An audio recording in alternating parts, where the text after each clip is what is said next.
This is Bloomberg Intelligence. We're really getting into now the streaming's arms race. Dish is looking at that and saying we can really build a nice niche for ourselves. In-depth research and data on 2,000 companies and 130 industries. The dollar is the dominant concept in the planet. I think the acquisition is a natural progression of what Microsoft can do with this technology going forward. Bloomberg Intelligence with Alix Steele and Paul Sweeney on Bloomberg Radio. On today's Bloomberg Intelligence show, we're going to dig inside the big business stories impacting Wall Street and the global markets. Each and every week, we provide in-depth research and data on some of the 2,000 companies and 130 industries our analysts cover worldwide. Today, we're going to take a look at the performance of U.S. crude as the year comes to a close. Plus, the migration to ETFs will likely continue in 2024. All right, but first, let's take a look at the credit market over in Europe. If we're higher for longer from the ECB, what happens to the junk bond market? For more, we're joined now by Bloomberg Intelligence Chief European Credit Strategist Mahesh Bhimalingam. Hey, Mahesh, what is your outlook for the high-yield space next year if we see rates kind of holding in this area for the next 6 to 8 months? The good thing with high yield in Europe is, we are not seeing this sort of default wave that you guys are seeing in the U.S., right? First, we don't have that too many levered credits. We don't have too much oil and oil-related credits, which if you're going to have a weak oil sector, which obviously benefits you when there is oil goes to like 110 or so, but then once it drops down, it is not going to be great for high yield, which is the case with the U.S. We don't have that in Europe. So that's one. Two, we don't have credits going to Delaware. In the U.S., you go to Delaware, right? You file for bankruptcy, very easy to go bust. Here, that is not so. So as a result, defaults are very low. You will be shocked to know that if I tell you that all the weak credit candidates, if all of them go bust today, the maximum rolling default rate you're going to have is about 2%. 2%. That's the peak default rate I see. Really? That's not going to happen. That's like nothing. I feel like in the U.S. people are looking at like 11, 10, 12%. Nah, I think 11 is not going to happen in the U.S. as well. That's sort of the press scaring all of you guys. But here, I can't see more than 2%. 2% index default rate. So, peak, which means the carry in the junk bond market, European junk bond market, is going to play a very big role. So we used to pay more than 8%. Obviously, given the rally, it has now come to about 7.4, 7.5%. So that 7.5% carry is going to play a huge role next year. Yields, it is 7.5. If you look at the coupons, the coupon by price, current yield is like 4.5 to 5%. And as you can see from the forecasts in the government bond markets, the market wholesale is expecting quite a bit of an yield rally. Now, I'm a bit suspicious of that. Even if you get half that, you're going to have positive correlation of spreads to yields, which means spreads are going to tighten as well, given that there's going to be a bid for fixed income. I see pretty positive returns for 2024, European junk. I mean, we predicted a similar one for 2023. People thought I was crazy when I did this last December. And look where we are. We are like nearly 6% in 2023. I'm suspecting we are going to get a similar year, if not more. Hey, Mahesh, can you explain to me this concept in your credit markets, fallen angels, rising stars? What are they, and what are we seeing in the European credit markets? A fallen angel is a credit that drops down from investment grade to junk. Obviously, an angel has fallen. That's the concept. And a rising star is essentially a junk name that gets upgraded to investment grade. So basically, these are flows across the two markets. So the fallen angel is a negative flow and a rising star is a positive flow. Now, I think given that you asked the question, what's happening in the market regarding those two flows? So, I mean, given, this rampant inflation, the central banks hiking, you would have thought that there are going to be a lot more fallen angels. Guess what? Hasn't happened. There were some fallen angels. I'm not going to say that there were none. There were, but they were easily overshadowed by a significant number of rising stars this year. If the default rate, you think, though, for high yield is going to be 2%, that also then implies that we're going to see some rising stars too, or just things don't get materially worse? Right. So now default you need to realize is a realized event, right? You need to actually go bust for it, or, you need to file for bankruptcy and so on. Only then you get counted as a default. But to become a fallen angel or a rising star, it depends on your rating, which is essentially a forward view on your credit condition, right? Nothing needs to happen actually in terms of a realized event. So the thing is, already too many names have been upgraded in 2023 and 22, by the way. The rising star minus fallen angel count has been quite huge. So I'm of the view that the candidate flow is a bit lean now in terms of rising stars. So next year, we're probably going to get an equal number of rising star and fallen angels. You're not going to get this huge rising star flow. Too many upgrades, as we saw in 22 and 23.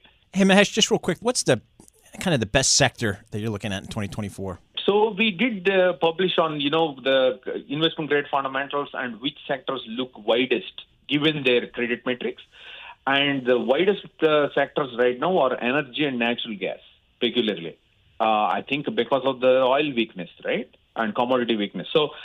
So given their credit metrics, in terms of leverage or coverage metrics that sector has, energy and natural gas are the widest. And guess what? Technology is the tightest. Technology names trade too tight compared to their metrics. Well, Mahesh, thank you very much. We will see. It's going to be an interesting 2024 for sure. Mahesh Bhimalingam, Bloomberg Intelligence Chief European Credit Strategist. All right, let's turn now to ESG, where carbon metrics are keeping funds from tapping the material's full potential. For more, we're joined by Bloomberg Intelligence Senior ESG Strategist Shaheen Contractor. All right, materials industries. I'm thinking like, I don't know, cement, that kind of stuff, steel. They're not screening well. Yeah. They don't screen well for ESG funds, do they? No, they don't. So, Paul, what we did is we tried to define or try to understand what goes into ESG fund inclusion, like what actually matters when you're selecting stocks, right, for an ESG fund. And carbon intensity or industries that are carbon intensive are definitely ones that investors don't like. Okay. We found that the ESG fund inclusion rate for the, well, let's just call it more light sectors are much higher than, dirtier sectors like cement and steel, which I think is, I'll tell you later. Well, I think it's a missed opportunity. Well, I was going to say, because do you want to go buy a super clean company, or do you want to go buy a brown company and then sort of make it greener? Or take a hard to decarbonize industry or company and help them just reduce some of that carbon? That feels like that's material opportunity where the returns could be good for something that's already there. You're talking about engagement versus divestment, very much. That's what I said, But it's not. But it's not even there, right? So you're talking about really clean company versus a dirty one. What I'm saying is, these investors are screening out the industry as a whole. They're not selecting the super clean companies from even within that industries. They are, but not to the extent that they just give others a free pass. Are there super clean companies in the cement and steel industry? Super clean. So, super clean. No. So I would say there are companies that are better than others. Mm-hmm. For example, in the US, you have Nucor, which is a steel company that's got an entire production on electric arc furnaces, which is a cleaner method of production for steel. Is there such thing as a climate ambitious mining company? When you say ambition, what I'm referring to is companies setting ambitious carbon reduction goals. Okay. So there is, for example, Fortescue Metals, I think I'm pronouncing them. They have a 2030 carbon neutral goal, if I'm not mistaken, which is the most ambitious. And so, but can I, if I'm a company, do I go pitch myself to a XYZ mutual fund that's an ESG, that has an ESG component, and say, I may be dirty today, as Alix was saying, but here's my plan to get clean? Would you buy my stock? So I would say that's what should matter, right? It's not so much about where you are today, but where you're going to go. Isn't that what investing is all about? Good point. Right. But investing is actually, though, about making money. So correct. I guess the question is, can they make money off of that? Yes, that's the opportunity part of it, right? So my colleague has actually done a whole series called Climate Alpha, where he analyzes trends that sort of drive returns. So I'll give you an example. He found that in the materials sector, companies that have a lower carbon intensity outperform their higher intensive ones by, I think the number was 56% over 5 years. Really? Yeah. Think of something like steel, right? Yep. So the cleaner method of production, like I said, is electric arc, which is recycled steel. In that method of production, you're not dependent on, say, supply chain disruptions. You're not dependent on commodity prices. So that is, significant, fundamental benefits. Big energy companies, how do they fit in? I mean, I'm just humoring Alix. Yeah. It totally is. Big energy companies, like, how do they get viewed? So big energy companies tend to just get left out, Yep. right? Energy is one of the most excluded sectors from ESG funds, regardless of what they do. Companies, a lot of asset managers just have that policy, right? In Europe, it's the fund cannot invest in a fossil fuel company. Is it the same thing for like a cement and steel company? It's so weird because in so many ways, like the hard to decarbonize industries are a lot dirtier than, say, an oil company that's cleaning up its own carbon. Correct. So for steel and cement, the emissions lie in its sort of operations, right? It's much more dirty than an energy company. But I feel like cement and steel are almost, I would say they're viewed in sort of like a halfway there. Energy is almost like really, really excluded. Cement and steel isn't that excluded, but it is to a fair extent. All right, I saw an ad on TV that caught my attention about some cruise company that says, we're really ambitiously trying to be zero emission. I mean, those big boats put out a lot of carbon. I don't track that industry too well, but I do believe that they have a fair footprint. And they are setting goals. I'm not too sure. Wait, so the ad was like, come cruise with us because we're clean? Yes, exactly. That was definitely one of the pitches. And I was like, they showed you the swimming pool and the kids having fun and boozing and the buffets and all that kind of stuff. Oh, by the way. And also we're green. Yeah, we're more green. Yeah, interesting. Exactly. I genuinely wonder if people care. Well, I think, you tell me, Shaheen, but I would say half do and half don't. So can like I tell buying you? A ticket. Like we as investor-y people care, right? But so can I tell you something that one of the investors told me? So they told me the generation we're in, we like things that are green and sustainable and all that fun stuff, but we also like things cheap. Yeah. And you're trying to balance that, and I don't know how that's going to play out.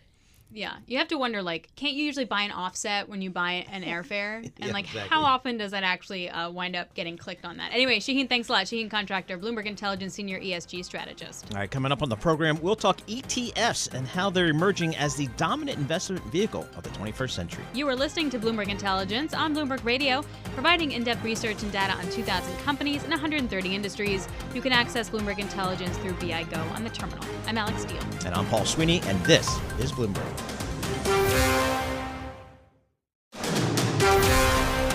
You're listening to the Bloomberg Intelligence Podcast. Catch us Saturdays at noon Eastern on Bloomberg.com, the iHeartRadio app, and the Bloomberg Business app, or listen on demand wherever you get your podcasts.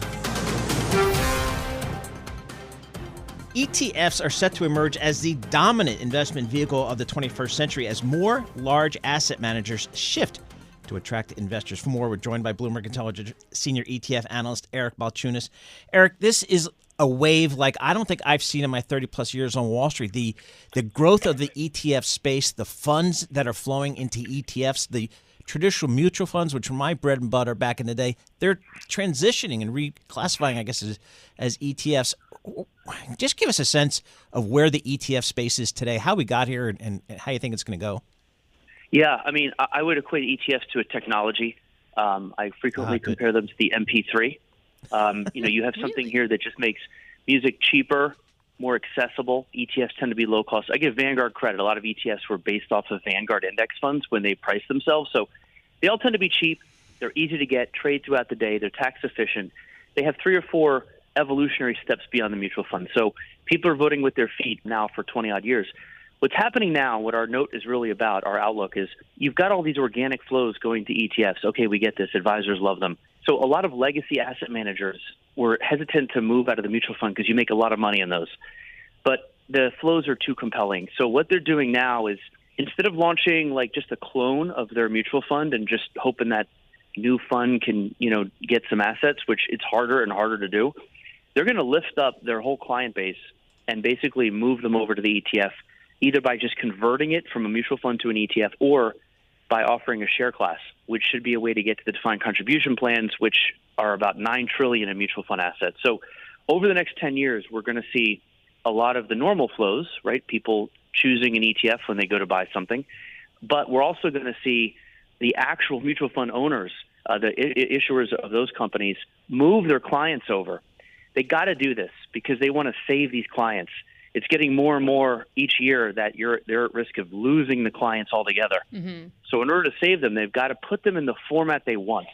So if you were a band, you don't want to put your music out on CDs anymore, right? You want to digitize it, put it where people can get it, like on Spotify. Same thing here. That's what the ETFs are. That is a great comparison, actually. That's really, really helpful. What in this conversation that you just said is different from, say, a year ago? Like, what's changed in the last year to either move this along, delay it, or change it? A couple firms, Dimensional, Capital Group, Morgan Stanley. These were all holdouts for many years.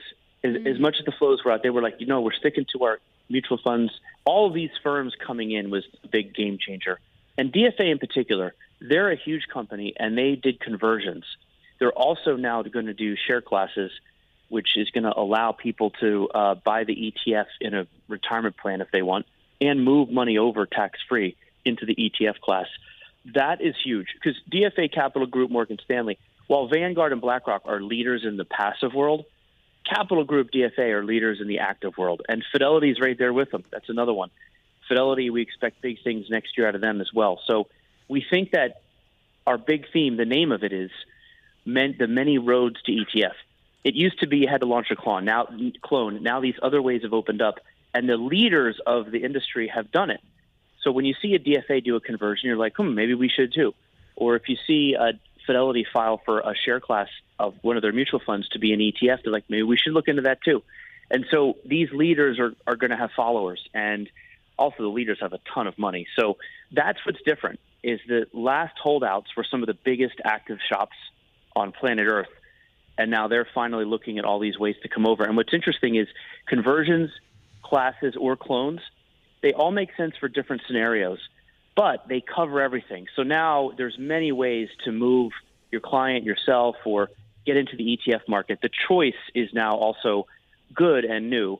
And I think that's why we're seeing this sort of all, kind of come together. And the next 10 years should be trillions that move over. Wow. So I think the first thing I learned about ETFs many, many years ago, is probably from you, was cost advantage of an ETF is because it's passive.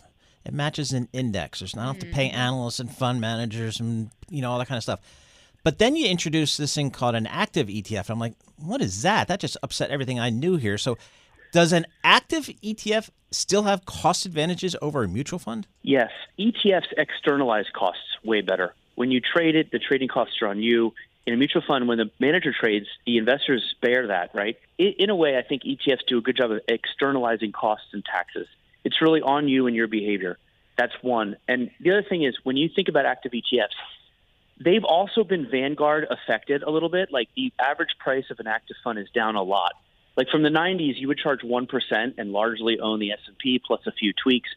Those kind of funds with low tracking error, you can get those now for under 40 basis points. So as the active has gotten cheaper, more advisors are starting to bite. So that's good. It tells you that active does have a future. It just has to lower its cost a little and only charge for the active. If you're going to do a low tracking error strategy, people don't want to pay for the beta part of it because beta is now free. On the flip side, if you're ARC or a theme ETF or do something really concentrated, you can charge a little more because people will use that in small doses like hot sauce. And so if you're going to be active, you sort of have to pick a lane. Am I going to be cheap or shiny? But there is a home. So those two things are more important, whether you're passive or active. It's good news for active. I think they do have a home in the ETF world for sure. How has the environment changed as yields have gotten higher? Like all across the curve, why don't I just sit my money in a 2-year and shut up about it? Like why go into an ETF? How can these ETFs kind of compete on that front? You bring up a really good point. So a money market mutual fund yields 5% and has a stable NAV of $1. And they've grown by $1 trillion in the past year. ETFs have taken to $300 billion. So everything we just talked about is about like active and bonds and equities. Money market mutual funds are kind of an anomaly. And you're right. A lot of people are choosing to just do the 5% in a money market mutual fund. Some people do it in a treasury ETF, short duration. What you're bringing up is a whole like sort of different ballgame. I think active and equities and every other asset class has to work harder now. So if you can get 5% with no risk, everything else has to work harder for your money. So I think it's just made it a little harder for everybody because now you got to kind of outperform that 5% risk-free rate in a way. And yeah, this is a new ballgame. But certainly active, its job is to figure this out and to outperform. And some people do. And some active is having success by doing things like a covered call strategy, which is an overlay. So if you do a lot of like sort of package trades active, that certainly has a home because if you do covered call, you get more yield than the money market fund, right? JEPI's a big hit. That yields about 11%. So again, active is also kind of getting creative and adapting to the fact that rates are higher and, working that into the strategy. So, and that's what you got to do. I call it hustle points. You got to look at the environment and hustle your way into adding some value into your active strategy, and you should get some bites. How about thematic investing? I see more and more of these thematic ETFs come out, and they seem pretty cool. And they seem like if I were a financial advisor, I could sell them pretty easily. Yeah, somebody called it conversational alpha. Which is, when you talk to a quant, that drives them crazy because it's not really evidence based. But certainly, if you're an advisor and the AI, for example, big deal. There's now AI ETFs. One even has a ticker called Chat, right? These will track AI stocks. We're bullish thematic ETFs. We're not saying they're good or bad, but they fit nicely on top of, say, a cheap beta core. And a lot of thematic ETFs, they have stocks that aren't really big enough or grown enough to be in the big indexes. So their active share or their difference from the big benchmarks is pretty good. So you get a lot of differentiated exposure, and you get your claws into something that's emerging. That said, they're usually double or triple the volatility, so you got to be able to stomach that volatility, which is hard for people, and they're usually a little pricier. But as I said earlier, if you're cheap or shiny, you have a fighting chance, and thematic ETFs tend to be very much on the shiny side. They go up or down a lot, and that's why I think they'll have a home in the future. All right, Eric, thanks again. As always, everything I know about the ETF business I learned from you. I'm not sure that's good or bad, but Eric Balchunas, he is Bloomberg Intelligence Senior ETF Analyst. All right, coming up in the program, we'll discuss the future of crude oil and exploration and production companies. You're listening to Bloomberg Intelligence on Bloomberg Radio, providing in-depth research and data on 2,000 companies and 130 industries. You can access Bloomberg Intelligence via BIGO on the terminal. I'm Paul Sweeney. And I'm Alix Steele, and this is Bloomberg. You're listening to the Bloomberg Intelligence Podcast. Catch the program Saturdays at noon Eastern on Bloomberg Radio, the TuneIn app, Bloomberg.com, and the Bloomberg Business app. You can also listen live on Amazon Alexa from our flagship New York station. Just say, Alexa, play Bloomberg 1130. We'll be here each and every week at this time, tapping into our Bloomberg Intelligence analysts covering some 2,000 companies and 130 industries worldwide. All right, let's get to my jam, and that is what's going to happen to E&Ps, exploration and production companies in 2024, as we're with an oil price around $70, $80. From where we welcome Bloomberg Intelligence Senior Industry Analyst Vincent Piazza. Vincent, what's your big thesis for next year with these guys? So I think two things. Number one, M&A persists in 2024. You can thank Exxon and Chevron for that, and the M&A will be targeted most definitely in the Permian Basin, given that it is a prolific legacy play. Not only that, but it'll be aided by an improvement in free cash flow in 2024. If you think about $100 oil is probably inflationary, hurts consumer budgets. $60 oil is probably too low for the E&Ps. So in this sweet spot right around 75, between 70 and 80, and $3.50 gas, it is an opportunity to grow free cash flow. You also have spending that'll be slightly higher. The tailwind there is less inflation in 2024 relative to 2023. Unit costs were up this year because of labor inflation, because of diesel costs, because of steel. That headwind now becomes a tailwind. So better free cash flow gives the E&Ps the opportunity to expand their financial flexibility. Debt is not an issue. Leverage is not a curtailing factor. And I think what you're going to also see is much more limited production growth. Discipline remains. Investors do not want to see outsized oil or gas growth. So we're in a sweet spot here, and the way you grow your asset base, the way you're going to increase scale is through the M&A market, and that's going to be public on private. That's interesting. For my banking friends on Wall Street, I'm happy for them. How cyclical is your business, the E&P business, Vince? Because, people have been talking about a recession for 18 months, but I don't know. But how cyclical are they? Well, it is completely cyclical, dependent on not only U.S. producers, but producers outside of the U.S. It's dependent on how OPEC drives its production, how Russia drives its production. And when you think about the global gas trade, and the U.S. is now a major exporter of LNG, the global gas trade is also very important and also very cyclical. In the wintertime, it is exclusively cyclical, dependent on the weather and dependent on Mother Nature and whether or not it's cold in the Midwest, cold on the East Coast, and what it's like on the West Coast as well. What's my next M&A target here? If you take a look at the top 20 privates in the Permian, they account for roughly 20% of daily output in the Permian. 5 of those names are either being acquired or have been acquired. The larger names like Endeavor, Crown West, Mewbourne, they're still out there. They have been rumored in the past. There have been some changes in leadership there because of some family turnover as well. So there is an opportunity to consolidate, gain scale in the Permian. Devon and Marathon, these names have been talked about as well, just given their diverse asset base. There is an opportunity to streamline, to concentrate the assets via the M&A market. I think that's also very important as well. What we're going to have here over the next few years is larger, fewer players in both oil and gas. We saw M&A in the oil side. We haven't seen it as much on the gas side, but gas is past its worst, and I think we're going to see an uplift for nat gas M&A as well in the Marcellus and the Haynesville. So I would look at those 3 areas, the Permian and Texas more generally, the Haynesville, and also Marcellus consolidation as well to round out the nat gas discussion too.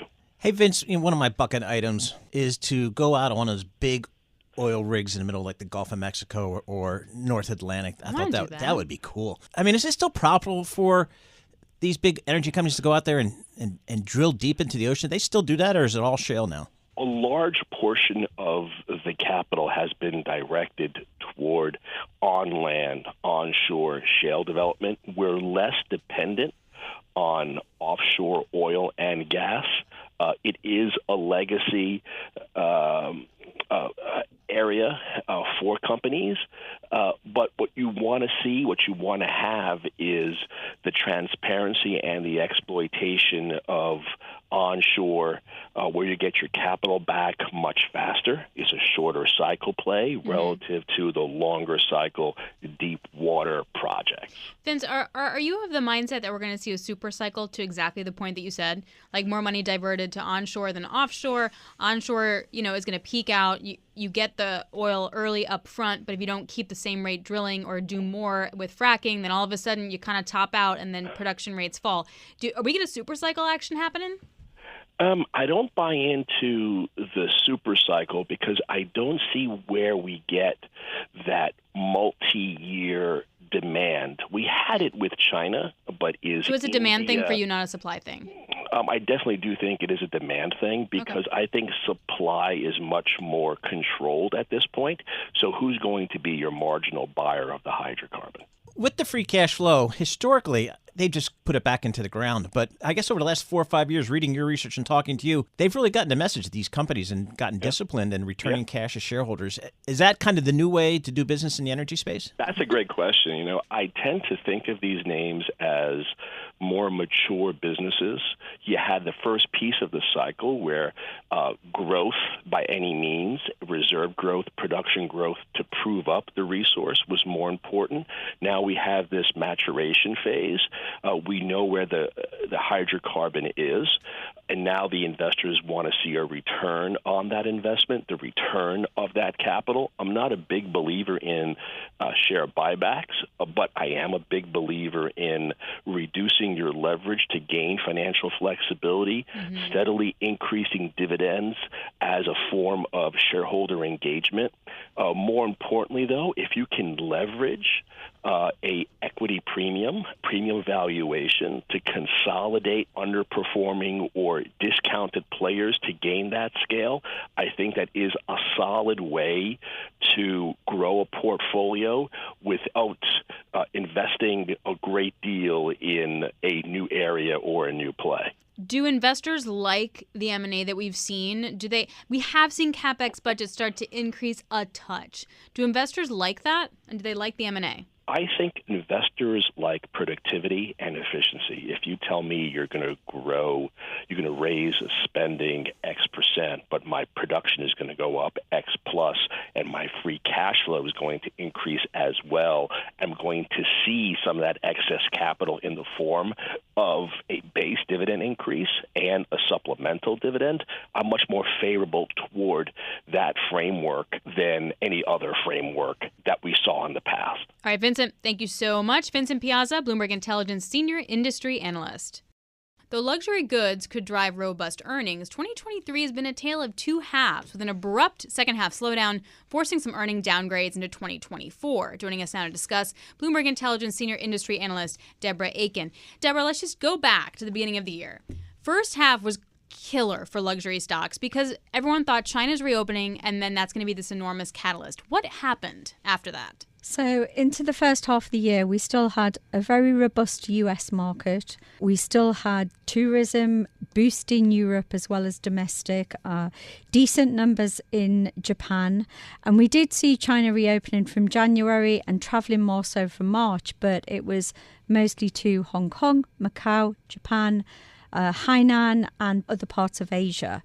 And so we missed them coming long haul. And more than that, as we've pushed forward through the end of the first half and into the beginning of the second half, we've really seen the macro backdrop, the geopolitical backdrop fall away and much more restrained sentiment on spending globally. So, Deb, what are the luxury companies themselves saying about 24 in terms of China? Do they expect a Chinese traveler to come long haul to Europe, to North America? They do. If we look towards the September period, we're hearing from companies and in from China too, and from surveys that are completed from our teams, that there are more visa applications, more flight availability, more load factor availability into 2024. However, aligned to the rest of the global economy, there is more hesitancy on booking flights too far out. So some of our surveys carried out in September versus those carried out in June highlight that there's not so much optimism for how much would be spent when they do travel. Aside from China, how is, say, Europe doing in general, and also the U.S.? Like, the U.S. consumer is the one that's been hit really hard, yet it's not like luxury growth in Europe has been amazing either. Yeah, I think if we look back over full recovery 2021, double-digit growth 2022, and very much high double-digit growth in the first half of the year, and that surprisingly continued, with robust sales and profitability through the first half of the year. But as we've started to push through, we're seeing little pockets country by country of difficulty. We can see that even on things like our monthly Swiss watch data that we get on export data, products into the warehouses ready for the second half of the year. So we've had very much the aspirational brands struck off from the second half of last year and slowly falling away through the first half of this year in the US. That's started to push through more so Q2 and Q3 in Europe, parts of Europe. So 1 month we might have Germany positive, France positive, but other countries like Italy have been hit. UK has been volatile, and a lot more negative sentiment out there. For the year overall, into 2024, the market is looking, when we speak to the companies, they're saying a normalized growth rate of around 5 to 6% next year, and probably a little bit higher on EPS, but really watching out on things like inventory and others. And that's against about 8% sales growth that we expect for 2023 and low teens EPS growth after a killer year in 2022. Explain to me how online works in the luxury world. I just can't imagine buying a Rolex watch online, but boy, it's driving all other parts of retail. We had 2021, 2022, digital in luxury goods really caught up. So we've entered into this year with around 20% of sales mix coming from digital.